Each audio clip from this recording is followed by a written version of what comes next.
Bonjour à tous, je vous invite à ce qu'on puisse partager quelques versets en restant dans le Proverbe chapitre 14. Proverbe chapitre 14.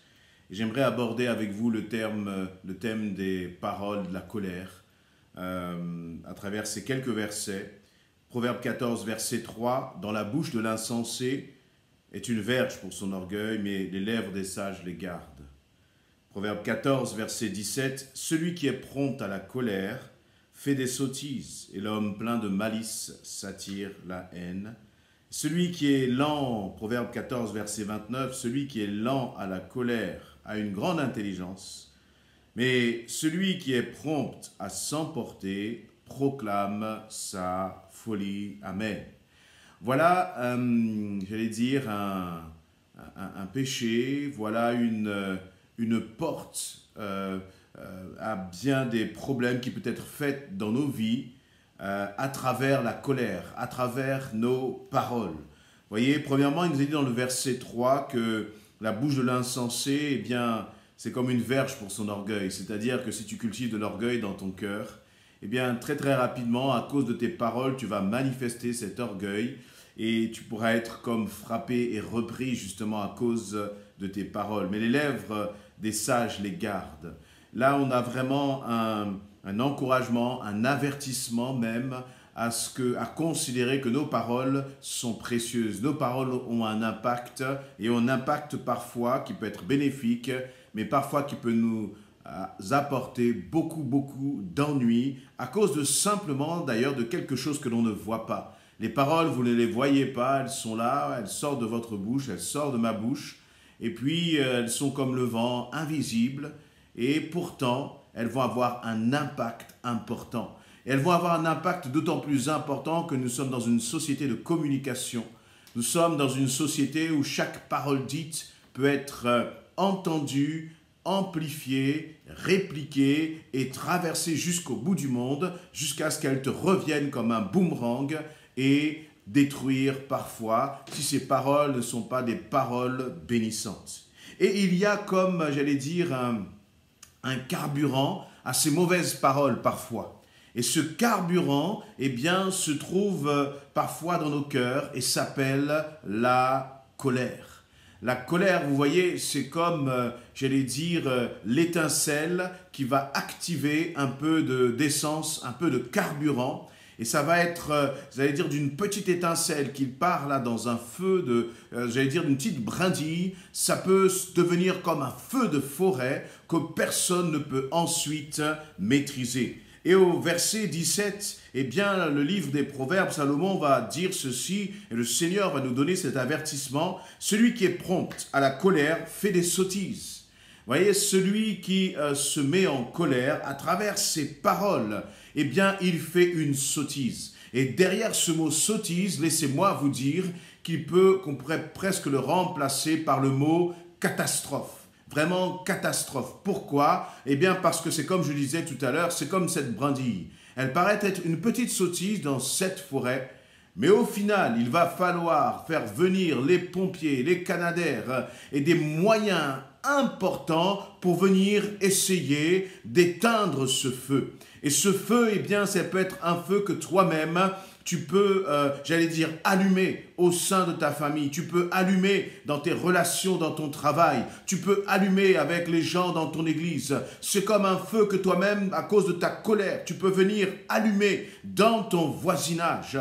Et après, eh bien, pour quelque chose qui était tout à fait anodin au départ, une simple parole, peut-être une attitude que l'on a manifestée à ton égard, eh bien, parce que nous n'avons pas voulu manifester de l'humilité, nous n'avons pas voulu prendre cela sur nous-mêmes, nous avons parlé, non pas sur l'influence de l'Esprit de Dieu en nous, mais nous avons parlé, tu as parlé sous l'influence de ta colère. Et à ce moment-là, eh bien, tu as été comme une marionnette que l'on a manipulée et qui s'est laissée manipuler par ta colère pour causer des dégâts, parfois, malheureusement, qui sont irréversibles autour de toi.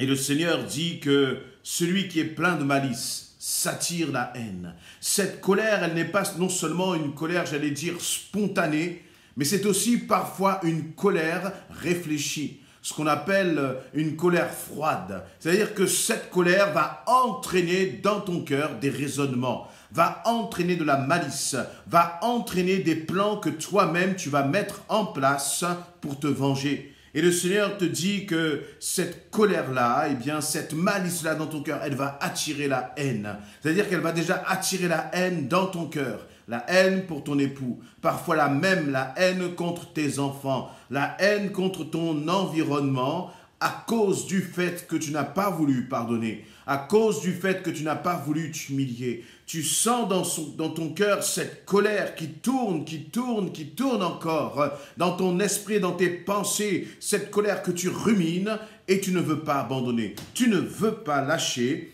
Eh bien, le Seigneur te dit que cela va te faire des sottises. Et encore une fois, les sottises, c'est juste le début des premiers effets de la colère qui peuvent après être ravageurs dans ta vie, dans ton couple. Peut-être que si tu prends le temps de faire un peu le bilan, combien de décisions, combien de paroles tu as pu émettre sous le coup de la colère. Et maintenant, tu le regrettes.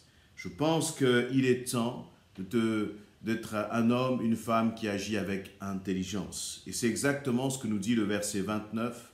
Il nous dit, celui qui est lent à la colère a une grande intelligence. Voyez, dans notre société, on a des moyens, plus ou moins fiables, de mesurer le quotient intellectuel d'un homme ou d'une femme. Voyez, on a les moyens de mesurer, même on parle de quotient relationnel. Et moi, j'aimerais que tu puisses mesurer ton intelligence en Christ. Et ton intelligence en Christ, elle se mesure par un moyen, ce n'est pas le seul, mais il dit, celui qui est lent à la colère a une grande intelligence.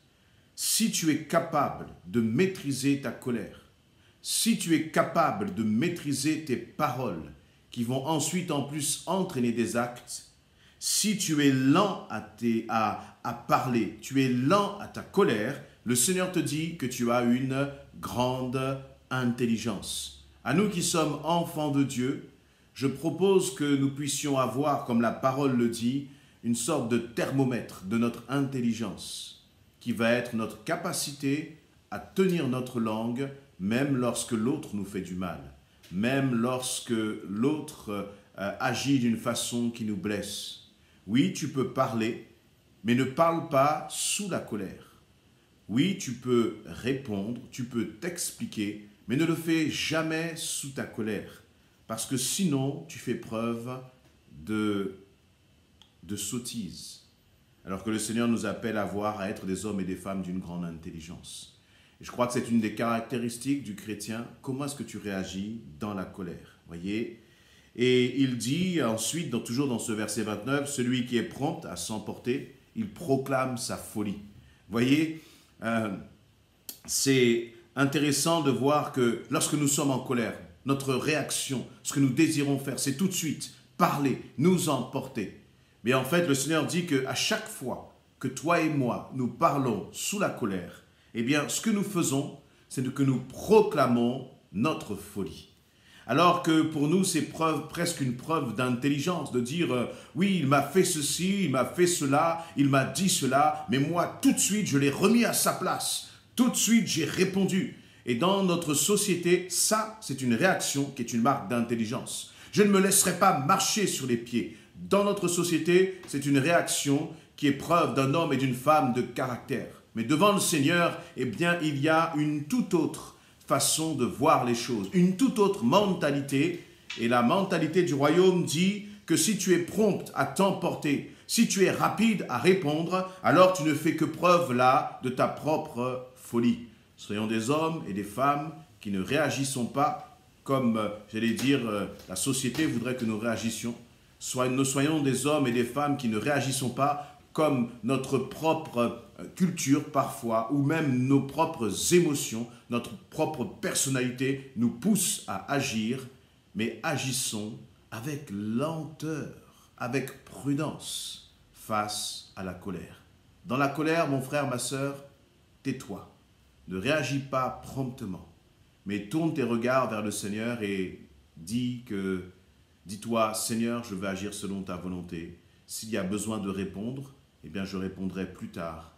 mais pas maintenant, pas guidé par ma colère. Amen.